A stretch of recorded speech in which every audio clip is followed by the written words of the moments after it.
Well, hello and welcome to Understand Men Now. I'm Jonathan Aslay of jonathanAslay.com, and I'm so excited to be doing this live stream for you today. Our topic, the 6 big signs he's into you, he likes you. These are going to be 6 big signs so you can tell if a guy likes you.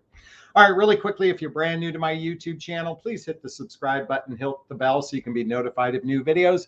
And if any time during this video the content resonates with you, please hit that like button so I can be seen in the YouTube algorithms. Really quickly, my coaching is what I call heart-centered radical honesty. It's direct, a little tough love, and a lot of heart. And occasionally I use expletives to enhance a sentence. So if an F-bomb or two isn't your cup of tea, I suggest logging off right now. Lastly, these are my thoughts, my perceptions, my opinions. By no means do I suggest this is the truth. You have to decide the truth for yourself. I'm a bit of a contrarian, so my advice goes contrary to public opinion and traditional expectations. So once again, all I ask is you give me a little chance. All right, let's talk about those 6 big signs. A guy's into you, he likes you a lot. Look at the dating process is very frustrating these days. There's no doubt about it. And the fact is a lot, it's hard to tell if someone really likes you or if they're playing games. And the idea of someone playing games is the narrative for those human beings who want connection, but they're not really either ready for a relationship. They have wounds, they have traumas, they have past hurts. There's stuff going on.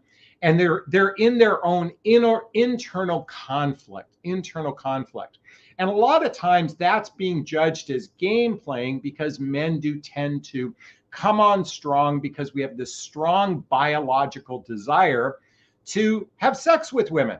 I mean, quite frankly, what do men think about all day long? Sex, sex, sex, sex, sex. Now, is that absolute? No, it's not.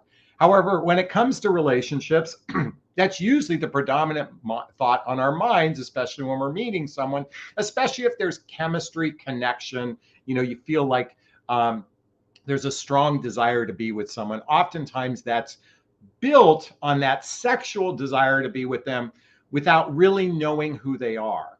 And part of the problem with the dating process today is, unlike the past, we are meeting total strangers. We know little or nothing about them. And so human beings, men and women alike, don't feel emotionally safe with each other to actually start building the tapestry of a relationship.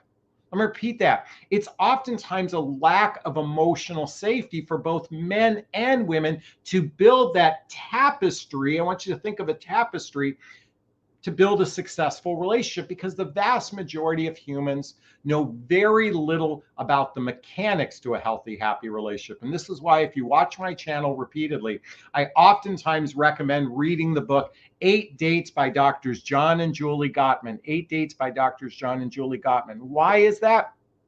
Because, folks, if you genuinely want a fully committed relationship, then it's important to understand the mechanics to a healthy, happy relationship. And the reason why that's so important is because a significant percentage of men are not capable of being in a relationship. They're dysfunctional in a relationship, and they don't have a capacity to go much further than something casual.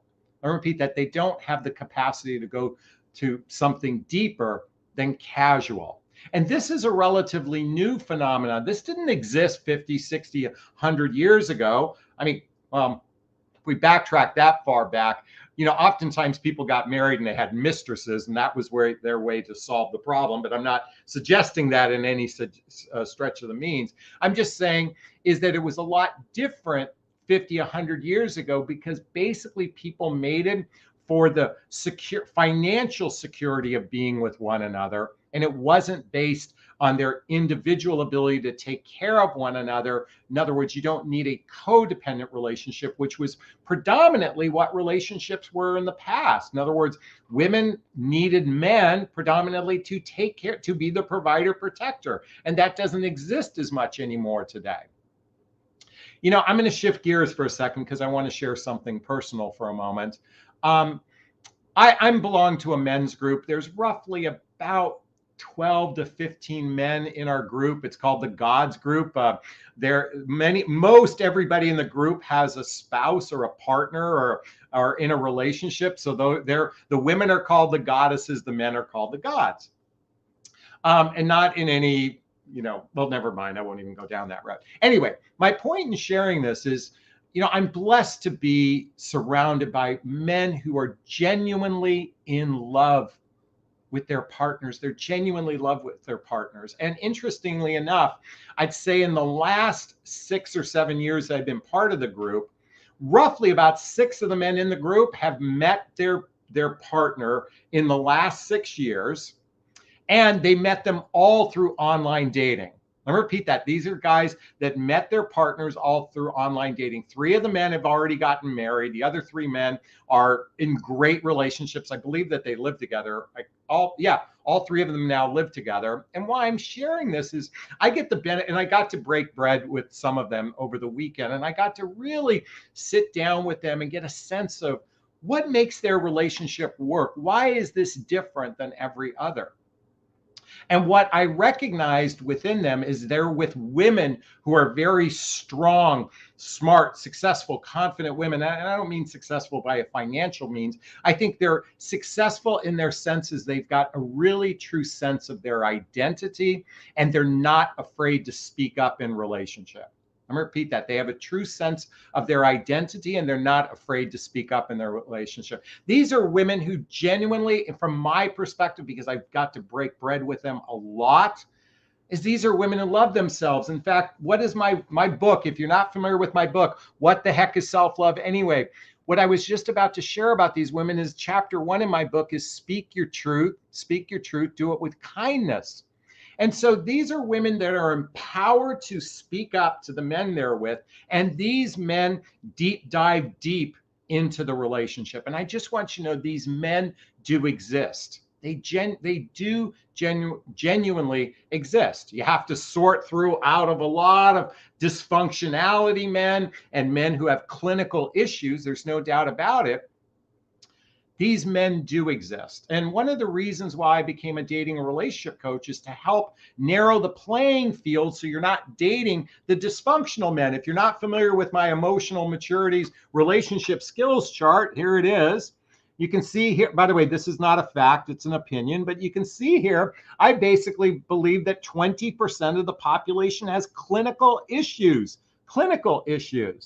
And while over here I say 20% of the population is emotionally healthy, I'm probably being a bit generous when I say 20%, because the vast majority of human beings are dysfunctional. And this is true of women as well as men. So as I'm thinking about this group that I'm associated with, these are, these aren't people that don't have problems. And when we get together and do our group events together, most everybody isn't afraid to be vulnerable, to be authentic, to be transparent. I repeat that. Most everyone isn't afraid of being vulnerable, authentic, and transparent. In fact, that's where the juice of their relationship lies. Let me repeat that. That's where the juice lies, is their ability to be vulnerable, authentic, and transparent with one another. Because once you get past that space in the dating process of getting to, well, let me reframe that. Let me rewind. Let me do my Willy Wonka, scratch that, rewind that.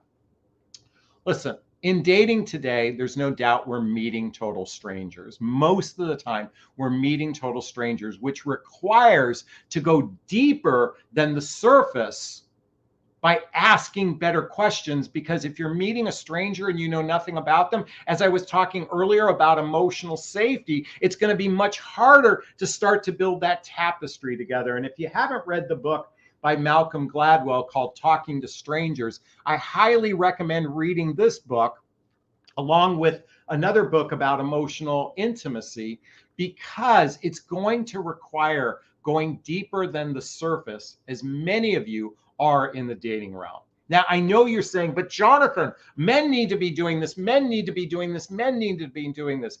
I agree. It would be great if men were doing this. The problem is, ladies, women purchase these types of books, relationship books, 9-10-fold greater than men.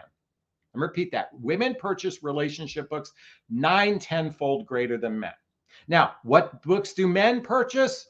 Most books that men purchase is how to meet women, how to meet women, because their greatest fear is usually centered around confidence in meeting someone. Walking up to a total stranger, as an example, is a scary thing. Even the ability to communicate with our devices is a scary thing for both men and women alike.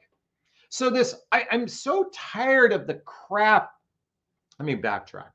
I'm so tired of the negativity, particularly from women, and by the way, men too. So I hear more of it from women. Their complaints about men and their behavior and their inability to lean in. And I'm here to say, these men aren't bad human beings. If you make it out that men are bad, then you will only attract more bad men. I always say most men are good guys. They're just bad daters, but it doesn't make them bad guys. And so how can you improve this narrative? Understanding the mechanics to a healthy, happy relationship, understanding that chemistry doesn't lead to relationship success. If you're not familiar with my relationship iceberg, I'm going to put it up on the screen. As you can see, above the waterline is the word attraction, and you can see the chemistry is the tip of the iceberg. But can you read here? Compatibility, shared values, blendable lifestyles, and emotional maturity. That's more important to get to know in the early stage of dating. This is why when women reach out to me and hire me for private coaching, by the way, there's a link below to schedule a discovery call with me to see if working with a coach is right for you. My whole job is to teach you how to pre-qualify your prospect, how to ask better questions, because here's the new thing that's happening today, because the past is prologue. What I mean to say is women aren't dependent upon men most women, not all.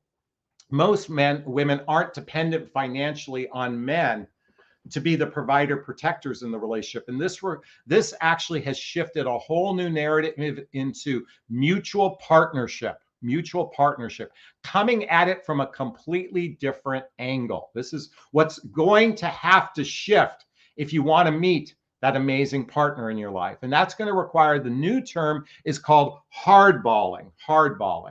I call it radical honesty. In fact, that's what I teach in my private coaching, is teaching you how to ask the right questions based on your personality to determine if he's a right fit for you. So it's time to be radically honest and do this over the telephone before you ever meet the person. Say, hey, can we just, if we're going to meet, can we spend a few minutes just to determine if we're on the same page in what we're looking for in a relationship? I just want to share with you, I'm looking for a relationship where we spend 3 or 4 days and nights a week together, doing shared activities, hobbies, mutual interests, spending time with family and friends, traveling together, teamwork, building skills, both in our personal and our professional life, intimacy, both physical and emotional intimacy that leads to either moving in to getting married. What are you looking for? Oh my God, I just overwhelmed him. Guess what? You want to overwhelm the wrong guys, because the right guys will lean in. But Jonathan, that leads for no mystery. If your whole life can be summed up in a 20-minute, 30-minute coach or telephone call with someone, then you've got a big problem, because mystery happens throughout. I have friends I've known for 30 years and there's still mystery that happens with these friends. So this whole notion I'm here to say, lean into something deeper, because the passive way of dating isn't working. So let's move forward to talk about what are the signs to tell a guy likes you. So you've asked the better questions, right? And you're afraid. You're afraid because it's natural to feel fear if someone likes you. Men feel this all the time. I'll be candid with you. I'm pathetic sometimes, but I'm constantly asking for some reassurance, because it's really hard to tell if someone likes you, especially if you haven't developed the roots to trust. And it takes about 100 hours of face-to-face time to develop the roots of trust in a relationship. It takes 100 hours to get to just stage level of 1 of trust, to know the roots of trust. So, if there's real trust in this relationship. So Let me jump into some of those big signs that I said you can tell that the guy likes you. Okay, you can tell the guy likes you a lot. And I'm guilty. Guilty. Look at that.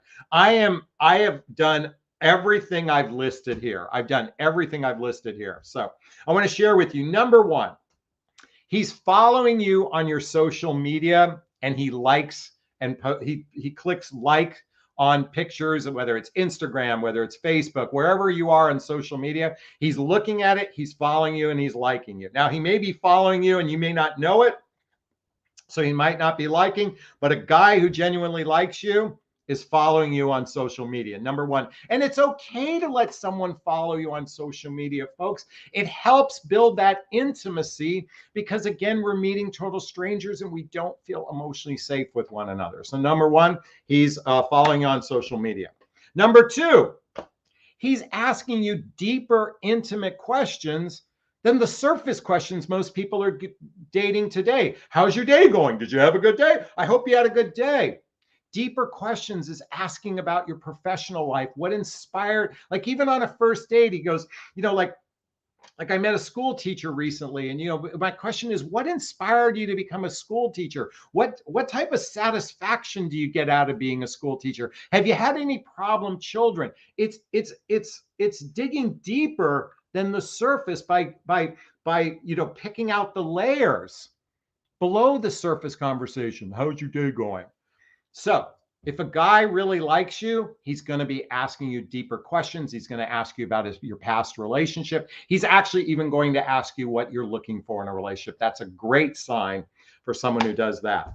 Number three, he sounds happy when he's speaking to you. He's got enthusiasm when he's speaking to you. He doesn't need to play it cool. A guy who really likes you, you can hear it in his voice. You can hear enthusiasm. You can hear happiness. Is that sinking in? That's what men do. Again, I know we have to get past that. I want to have sex, I want to fuck your brains out period of time, because that's the way most men operate, myself included. Although I do all these things, I am still driven by my penis. I'm a red-blooded male. I can do stupid things. I can have sexual innuendos in the early conversations. Doesn't mean I'm an asshole. It just means we are stuck with our biology and sometimes it clashes with our consciousness, okay? Number four, he remembers the little things about you. He remembers the little things about you. Actually, when I wrote this down, I was remembering my first relationship after my divorce. I'll never forget, I visited her home once or twice before she came to my home. And I remembered she saying that she liked a particular bottled water. I don't know if they still make this anymore. It was called Penta water. So I made sure to get a 6-pack of Penta water. So it was in my fridge when she came. And I think I was probably drinking Sparklets or something like that. But you know what? Men pay attention to those little things about you. It starts to rack up in their brains, not from a conscious perspective. It's because they're genuinely listening to you. They're being present with you. And when you can feel that presence, you can feel it just the way they're just looking at you when you communicate, from a sense of presence, of curiosity. And we're going to remember those little things, just like I remembered that for her. Number five, if he's busy, he moves things around to make time for you. This is the biggest one of all.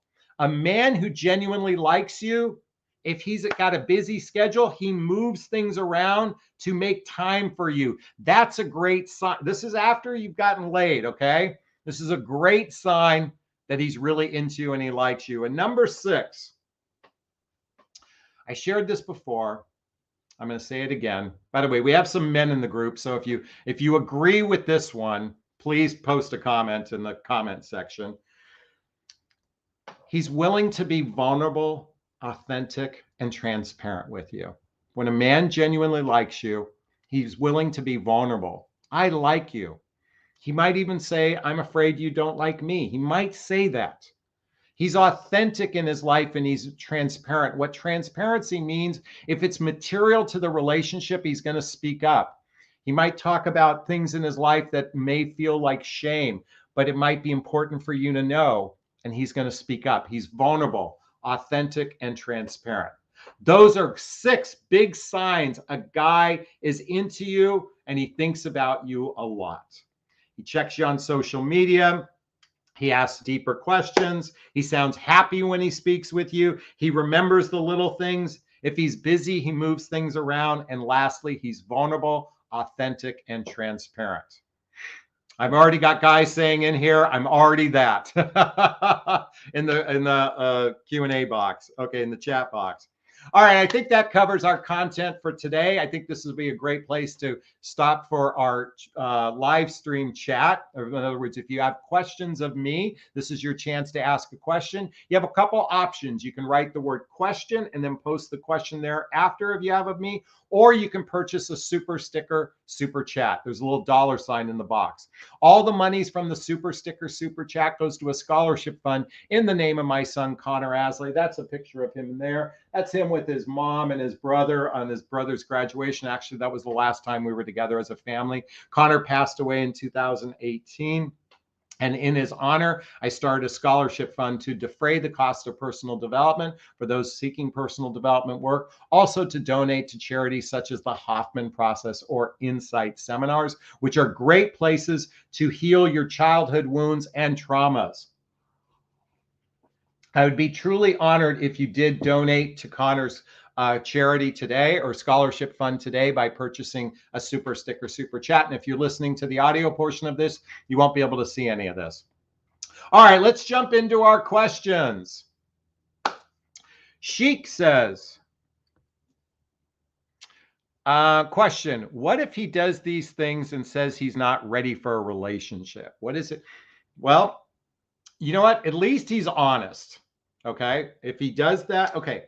Listen, it takes, remember I said it takes about 100 hours of face-to-face time to build the first layer of trust, emotional trust. It takes doing social activities, hobbies, mutual interests, spending time with family and friends to build deeper layers of trust. So most likely what's happened in your case, Sheik, is that you guys haven't built the trust in your relationship. So again, yes, men can do these things. What's also could be missing is you could be a long distance relationship. You're not spending a lot of time together. This is one of the challenges with dating today is that proximity breeds continuity. I'm going to repeat that. Proximity breeds continuity. And what that means is the more time you spend together, the more deeper roots, those deeper roots of trust that are built. So most likely he could have been doing all these things, but you haven't built that safety net of emotional maturity, or this person is deeply wounded from their past. They're deeply wounded from their past. In fact, if you're not familiar with the book, The Hoffman Process, I highly recommend checking this out. This is a deep dive into healing childhood wounds and traumas and adult traumas that cause negative patterns and limiting beliefs in one's life. So, ladies, you know my narrative. Before the penis goes inside the vagina, also purchase 8 dates so you can have these deeper conversations, because guess what? The wrong guy skedaddles. He skedaddles. He disappears. He disappears. The wrong guy bolts the minute you actually start treating this serious. But Jonathan, every other dating coach tells me to just be in my feminine energy and let it flow and not put any pressure on guys. Listen, if that was so great, why are women so miserable? Now, first, let me say something. Whether you're a man or woman, I don't like the term masculine or feminine energy because I prefer something different. I prefer empowered energy. Okay. Being your sovereignty, your self-worth, your self-esteem, your self-confidence. You don't need to label it male or female. So be in your empowered energy. And an empowered energy means you lean into getting to the quick, because we don't have time to fuck around, especially for those of us at midlife. We don't have time to fuck around. It is time to become radically honest. It's time to hardball. And guess what? Only guys who are weak are going to bolt, or they're just not that attracted or into you. That's what's going to happen. The right guys are going to lean in and the wrong guys are going to run away, but that's okay. And you don't have to judge them run away. Remember I said earlier, most men are good guys. They're just bad daters. So if that happens, listen, it's just, you know what? What did they say? Rejection is God's protection. While I don't necessarily love that, if a guy bolts, he's just not your guy. And that's okay too. All right, I just noticed some super stickers. I want to thank Susan for the $20 super sticker. Thank you so much to the Connor Fund. I'm so grateful for that. I saw another one here. Grace, wow, $27.99. Thank you so much for the super sticker. Let's keep those super stickers going for Connor. It's Connor time right now. So thank you so much for that. All right, let's see what other questions we have. Okay, Linda posted a question. Question, serious relationship of 7 months, exclusive. He has not said he loves me, but he shows me he loves me. All the signs are there. Reasons why I haven't he told me he loves me? Oh, great question. So I don't happen to have the book at the moment, but it's called The 5 Love Languages, The 5 Love Languages. It's written by Gary Chapman. And the 5 primary love languages are words of affirmation, although I'm a Leo, so it's words of adoration. I just love to be adored. Number 2 is physical touch. Number 3 is quality time. Number 4 is acts of service. And number 5 is gifts. So most likely he is showing his love and affection through that.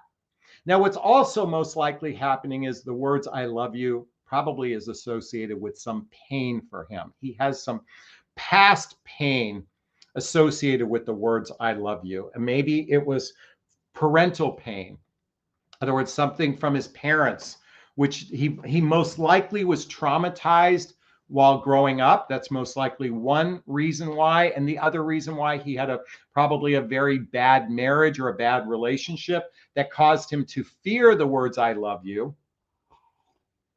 And the other reason why he may not say I love you is he's not capable of going any deeper into a relationship. This is why I highly recommend purchasing these 2 books.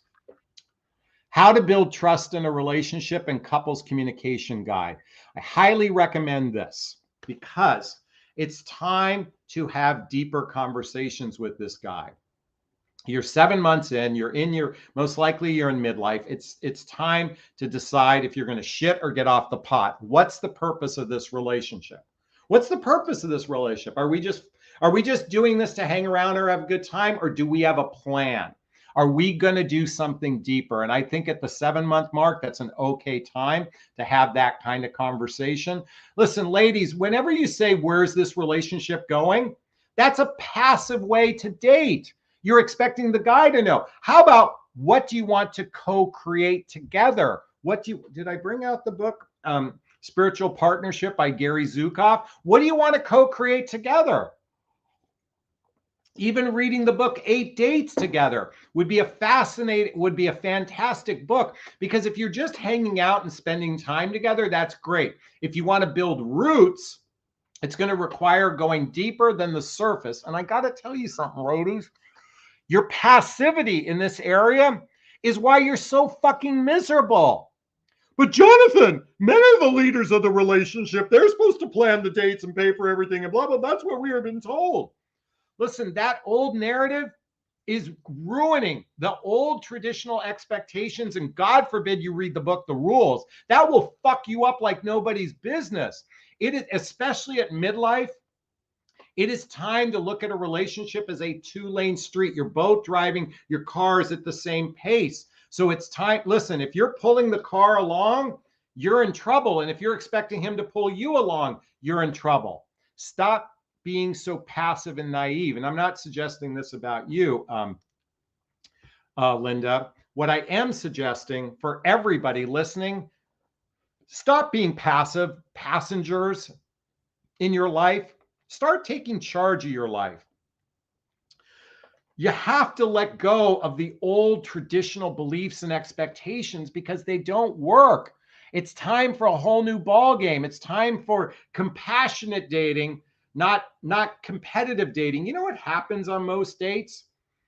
People aren't showing up from a heart-centered space. They're both showing up with their egos in competition to be seen, heard, and understood. It's two egos in competition to be seen, heard, and understood. And I want to help shift that narrative. You may want to read this book, How to Be a Fucking Adult in a Relationship. And by the way, it doesn't say fucking in the title. I added that. How to Be an Adult in Relationship. It's time to be grown-ups instead of the passive way people are approaching dating. And by the way, Linda, this wasn't all directed to you. I just needed to go off on a tangent there. So thank you so much for that. I appreciate it. All right, what else do we have here? Let's go swimming. Jennifer says, I appreciate radical honesty and say this on my dating profiles. I've had guys not be into me on first dates, and I have felt the same about them. It's refreshing. Oh my God, you know what? I'll never forget. I went on a date with a woman some years back, and she was just right up front from the first 10 minutes we were together. We met for coffee. It was literally around the corner from my house. And she said, Jonathan, I just got to be candid with you. I don't have chemistry for you. Now, what she meant was I wasn't her type or she wasn't attracted to me. I was so grateful she said that, because then we just took off the fucking masks that we're, this crappy mask we have to wear of playing the stupid game, which that's what it feels like. And we end up having a great chat. We split a cup of coffee between us, or I think I treated the round. I can't remember now. But my point is we had a nice chat and we moved on. It's time. Listen, the worst thing to do is go on a first date and not be into a person and sit and endure under the premise, well, you just never know, you might make a new friend. But when you're in a space of enduring, you can't make a new friend. Let me repeat that. If you're in a space of, I have to endure this, it's painful. You can't make a new friend that way. What helps you make a new friend? Be vulnerable, be authentic, be transparent. Put your cards on the table. But Jonathan, every dating coach tells me not to do that. Well, guess what? It's a clusterfuck out there. You have a choice. You can take charge of your destiny, or you can leave it up to the guy. I'm here to promote women taking charge of their relationship destiny. Don't put up with male bullshit. And also, and by the way, you better not be giving men bullshit, because guess what? We have just as many complaints about you as you have about them. Show up vulnerable, authentic, and transparent. And who knows? You might find that guy who's liking you on your social media. He's asking you deeper questions. He's genuinely happy when he talks to you. What were my other 6 things? He remembers the little things about you. If he's busy, he makes time for you. And lastly, he's willing to be vulnerable, authentic, and transparent because you led by example. All right, enough of that one. All right, thank you, Jennifer. I appreciate that one. All right, let's go swimming. Wow, we got a lot here. We got a good conversation going. I see we got a couple guys in the group. I'm really grateful for that. Linda says, amen to the fucking adult. I agree. All right, let's see if okay, this will be our last question of the evening. Question: what do you do when you don't know who broke up with who? 3 months, no contact after 4 years together. We are planning on moving in together. Well, okay, I'm a little confused. You don't know who broke up with you. So it sounds like you're both participants to this dysfunctionality. So let me come back to this again.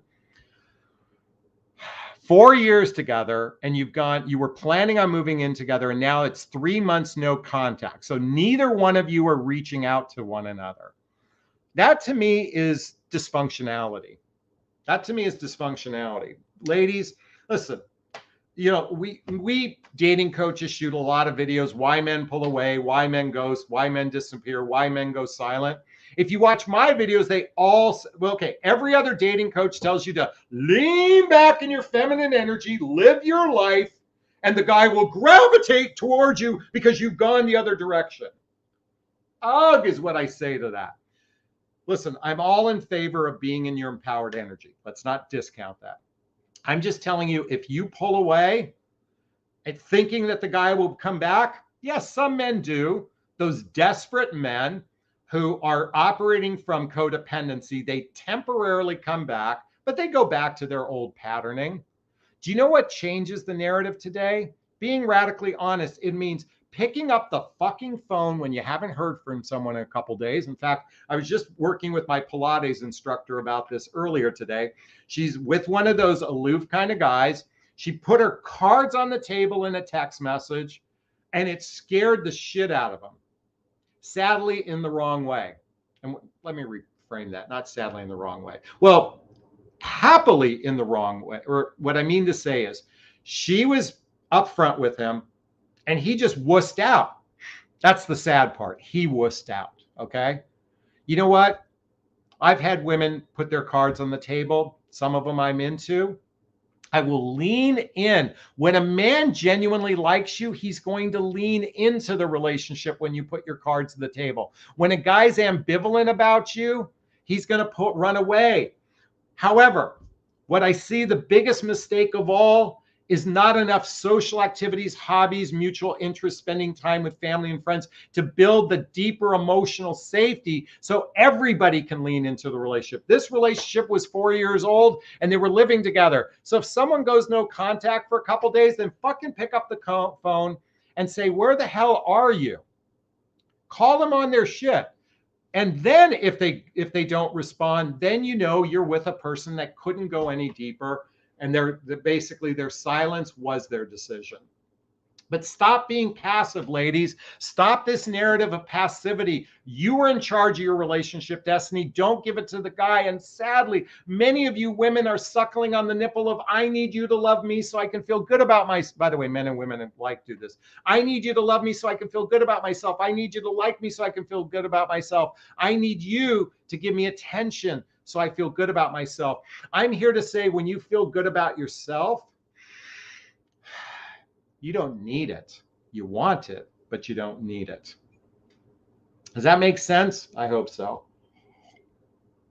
By the way, my coffee mug says, I make the world go around. What do you do? This was a gift, so I'm not a total narcissist. Maybe the girl was speaking for herself when she gave it to me. But anyway. All right. Hey, if that last comment made sense, give me an amen. Ooh, I don't like the jiggly parts there. Ooh. All right. Well, let's read the comments here. Let's see what we have. Lisa says, amen. Thank you so much. I appreciate that. All right. Nicole says, amen. I appreciate that. I feel like a preacher when I do this. All right. Allie says, amen. Cece says, amen. Renee says, amen. All right. Hey, there we go. All right, folks. I think this will be a great place to wrap up today. I hope you got value from the 6 big signs he thinks about you a lot. Just to refresh you, just a quick refresher. He's following you and liking you on social media. Number 2, he asks you deeper questions about who you are in your life. Number 3, he sounds happy when he speaks with you. He doesn't have to play it cool. Number 4, he remembers the little things that you say. Number 5, if he's busy, he moves things around to make time for you. That's a big one. And number 6, he's vulnerable, authentic, and transparent. He's willing to go deeper than the surface. That's a great sign a guy wants something more than casual with you. While there's not any guarantees, these are all really good signs. All right. This will be a great place to wrap up today. Don't forget to purchase a super sticker, super chat before we wrap up today to give to the Connor Aslay Scholarship Fund. That would mean a lot to me. I do want to thank those 2 folks, Grace and Susan, for doing that earlier. And if you found value in my channel, please refer my channel to your friends. Please like this video. Check out the links in the description to a discovery call with me, my group called Midlife Love Mastery. And you can follow me on Instagram. And if you have a personal message to send me, you can send it through Instagram. All right. Oh, we'll just wrap with this last question. Marianne, she has a personal question of me. Jonathan, do you have a thing for your Pilates instructor? Let me tell you emphatically, no. She is like my sister. We drive each other crazy. She drives me nuts. She's a sweet soul, just like my sister. I do love my sister dearly, but our energy is very brother-sister energy, and I'm not going there. So, Marianne, thanks for asking that question. I appreciate it. All right, everybody, I'm going to wrap up this video as I always do. First off, giving myself a big, gigantic Jonathon Bear hug of self-love. I'm going to reach into the camera and give you a hug of love if that's okay. I'm going to ask you to turn to a friend, a pet, a teddy bear, a pillow, and give it or them a hug of love, because hugs are a great source of love. And let's face it, we could all use more love in our lives. I want to thank Lisa, Ann, Marianne, Renee, Linda, Teresa, Nicole, Jordan, Nuba, Natalie, Sandra, all for your love and support. Thank you so much from the bottom of my heart. Wishing you all a super duper wonderful day. Thanks a bunch. Bye now.